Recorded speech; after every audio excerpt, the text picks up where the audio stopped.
Hello and welcome back to Putting It Bluntly. I'm Danny and today we're going to be looking at Money in the Bank 2021. First of all, it's very nice to see a live crowd there. I've all been getting a bit sick of the Thunderdome. I know I've gone on about it enough. There's obviously still a few problems. Kevin Dunn just can't help but cut to a different camera shot every 2 seconds and it's infuriating. It just makes you feel a bit nauseous. Some of the fan noises as well, some of the reactions sound a bit suspicious. I'm guessing they've still stuck around from the Thunderdome era. But then they used to manipulate the crowd noise from SmackDown when that used to get taped, so I'm not going to put it past WWE to stop bothering with that. We do still have some of these 3D animations though. The birds coming out of Riddle's flip-flops, which are a bit too much. And Roman Reigns checking for warts. I don't know why, but we also get to see fans react like this, which is tasty. It's lovely. They were very noisy. It was nice to hear, nice to see. So much better. First up, the kickoff show. We've got Rhea and Dominik Mysterio against Drunk and Jey Uso. It was an alright match. Rhea and Dom have obviously just had the belts now, so they can say that they've had it. Jimmy and Jay were successful. They're now, I think it's the 7-time champion. Get a DUI was trending last night. I'm going to talk about this in a minute. But yeah, I don't think it's very good. The first Money in the Bank ladder match was with the women, which, as all of them are really, they're good ladder matches, but because we see ladder matches so often, and we even see Money in the Bank ladder matches quite frequently, there's only so much you can do. Everyone did a good job. There was some real spectacles in the show, but like I say, there's only so many times you can put people through the same ladder spots. The crowd loved it though. It was entertaining. So Nikki Cross and her awful new persona are now the Money in the Bank contract holder, which, yeah, just like I said with Otis last year, they're not laughing with you, I'm afraid. They're laughing at you. Yeah, look how that turned out.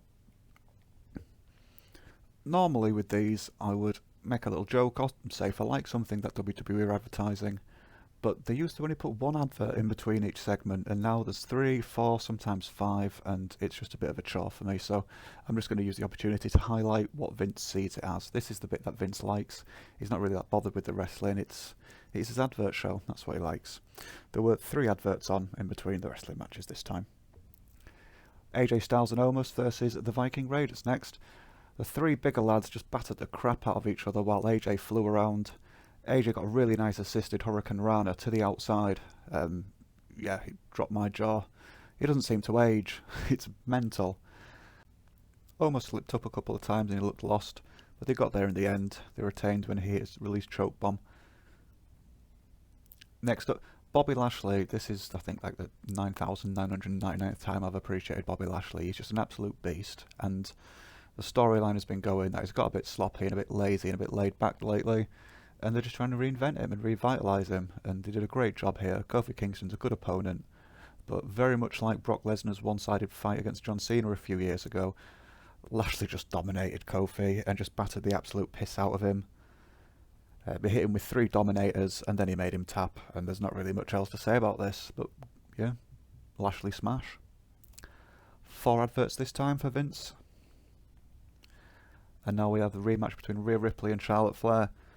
The beginning of the match, we heard the crowd chanting for "We Want Becky," which seemed to upset Charlotte Flair a bit. She tried to flip off the crowd. Well, she did flip off the crowd, and Kevin Dunn tried to cut the feed so you didn't see her doing that, but he mistimed it completely. Corey Graves mentioned that Charlotte Flair reaches deeper from within her arsenal when she climbs up to do the moonsault for the first time in the match. She does this every match now. She's done it every match for a while. It was her bread and butter at one point, so that's a bit of an exaggeration. Rhea Ripley trying to do her daft submission. I forget what it's called. It's the inverted sharpshooter. It looks ridiculous. But Charlotte Flair's too long and langly for it, so that didn't work. And the quality between them dropped a little bit as they started to get tired. I get it. They went hell for leather at the beginning, and it was convincing, just like last time, and you can tell there's a little bit of personal, just like maybe a professional rivalry that's quite healthy. But they were knackered by the end of it, and it did get a bit sloppy towards the end. And then the match finished with Charlotte Flair winning, and for some reason the referee just watched Charlotte Flair kick the steel steps into Rhea Ripley's legs a few times before she put the figure 4 on her. There was nothing behind the referee's back. He just watched her put her legs there and just repeatedly kick the shit out of the steps into her leg, and the ref allowed that, so I think that's a bit lazy. I get they didn't want Rhea to look weak, but they could have come up with something better. Another 3 adverts to go into the back pocket of Vince. And now we've got the men's Money in the Bank ladder match. Very much like the women's, there's not many spots you can do that haven't been done before, and everybody kind of just rushes into the next spot. And I get it, it's meant to be a spot fest, but they don't stand out anymore, so everything's forgotten about quite quickly. Nothing stands out once you've recycled the TLC matches so many times. The only thing that really stands out, in this, Kevin Owens did his spine on the ladder again, which he did that against Sami Zayn a few years ago. It looks rough. Drew McIntyre looked like he was going to win it at one point, but then Jinder Mahal and his friends came and took him out of the match completely. Big E ended up winning it in the end, which everyone was very happy with. The crowd loved it. People online loved it. It was a good match. Big E deserves it. He was great in NXT. He's been great in WWE, to be fair, but he deserves a good singles push. I think we had 5 adverts this time, and for 20 minutes, it's hard to keep track when it's 4 o'clock in the morning. Moving on to the main event, we've got Roman Reigns versus Edge for the Universal Championship. The crowd wanted to try and be a bit confrontational, as they would. So they started with a Roman sucks chants, but that's while Roman's a heel now, so that's exactly what WWE wants to hear. If they wanted to troll them, they'd surely be chanting that we love Roman. But yeah, anyway, they were getting at him before he even came out. Edge came out first, and Roman Reigns took absolutely ages getting to the ring. Now, I understand why. He's trying to mess with the guy's head. That makes sense. I'm just pointing out he made the Undertaker's entrance look like the bloody Ultimate Warriors. They had a really good match, and the crowd were all over it. There was quite a few times where Edge looked convincingly like he might win. The crowd bought it. They loved it. A Superman punch knocked Edge into the referee, and then we had shenanigans, and Seth Rollins came and interfered, which eventually allowed Roman Reigns to win. Seth and Edge just fought off into the crowd and disappeared, and we thought that would be it until John Cena came back. Everyone was surprised. Everybody popped. Everyone in the arena. If anyone that went to see that last night went on Twitter and said they didn't like seeing John Cena there, they're full of shit. Everybody popped. Cena got in Roman's face, told him that he can't CCP him, and that was it. That was the end of the show. It was a really good show, actually. The crowd made it. There was a couple of bits that were maybe a bit silly, and like I said with the Money in the Bank matches, they do get a bit samey once you've seen ladder matches however many times a year.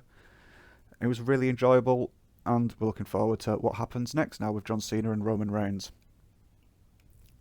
As I mentioned before, Drunkuso. Right. This is about the 4th time this has happened, and he doesn't seem to be getting any kind of slap on the wrist.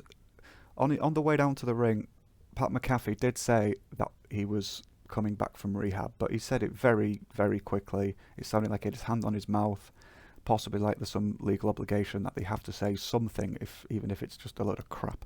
Because I'm sorry, but 2, maybe 3 weeks worth of still being on telly and still being used and not being admonished for your bad behaviour, it's a bit irresponsible. I've seen people online defending it. I had some bellend getting at me yesterday who's obviously just a drink driver himself, assuming everyone behaves that way so no one else can judge. I know some people will love him to pieces and he might be a favourite wrestler, but if he ends up killing somebody or hurting somebody or even killing himself or hurting himself, you could have stopped it, and it's not fair. You know it's not fair. Look at Jeff Hardy. Look at the situation there. His 3rd or 4th offence, there's so many I can't even remember now. They just made a little joke about it and give him a storyline with Sheamus on SmackDown, and that was it really. That's not the same as rehab or getting things sorted properly. I don't think we're going to be fortunate enough to have a rematch between Jeff Hardy and Sting, but with Drunkuso and somebody else, so yeah, let's just stay away from that. Right, and that's the end of this.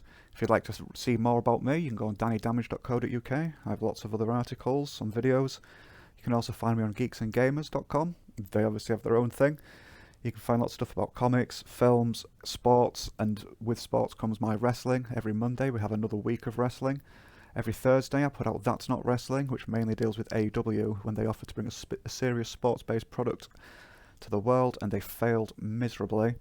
I'm quite a way through this now, as you can see, with the multiple different topics that I've covered. I've even got around to doing something with WWE, but I felt there was quite a lot for AEW to deal with first. And I've also written about video games on Geeks and Gamers. You can go to dannydamage.co.uk and see all my other articles. You can see me on Twitter @BluntDamage, YouTube at Danny Blunt Damage, Twitch, which I don't really use yet, Danny Blunt Damage, and Kofi, if you'd like to support me, is /Danny Damage. Thank you very much, and I'll see you next time.